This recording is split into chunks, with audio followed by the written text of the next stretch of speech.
اللي قدامك في الصورة دي الفنانة تحية كاريوكا، واللي ما يعرفش تحية كاريوكا دي كانت أكبر راقصة في الوطن العربي في الخمسينات والستينات. تحية كاريوكا دي بقى الشيخ الشعراوي يتنبأ لها بقصور في الجنة. اسمع يا سيدي، أول لقاء كان بين تحية كاريوكا والشيخ الشعراوي كان في الحج. كانت بتحج في يوم وشافت الشيخ، قعدت تندى عليه، الشيخ ما سمعهاش لحد ما راحت له وقالت له ان الصوت اتنبح من ندها عليك. قال لها ما خدتش باله وما شفتكيش، لانها كانت متحجبه. دعا لها الشيخ الشعراوي بالهدايه وقالت له ممكن لو احتجت اي حاجه اتصل بيك واخد مشورتك. وبالفعل في يوم بقى نازله من البيت لقت طفله رضيعه كده قدام باب بيتها، اتصلت على الشيخ الشعراوي وقالت له. الشيخ الشعراوي قال لها خديها، ده هديه وعطيه من عند ربنا ليكي، ربيها واعتني بيها. خدتها وربتها واعتنت بيها وسمتها عطيه واستوصت بها خير بعد ما مات. ومن المواقف التانية بينها وبين الشيخ الشعراوي كان طليقها واخد منها الشقه، وكانت رافعه عليه دعوه ان هي تسترد الشقه منه. وقبل الجلسه بيوم كانت مع الشيخ الشعراوي، قالت له يا شيخ انا ما نشرح الجلسه دي. قال لها ليه؟ قالت له طليقي ما عندوش سكن الا الشقه دي،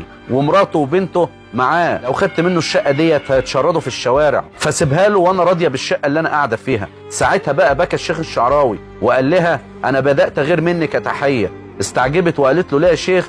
قال لها بقى ليك قصور في الجنه. تحية كاريوكا قضت 21 سنه من عمرها، حجت 15 مره. ولما بنت اختها رجاء الجداوي سالتها وقالت لها هو انت ما انت زعلانه على الفلوس والمجوهرات اللي كانت معاك وراحت؟ قالت لها انا بحمد ربنا عشان لو كان فيها قرش حرام راحت بيه. الهدايه بتيجي من عند ربنا سبحانه وتعالى، بس وانت بس.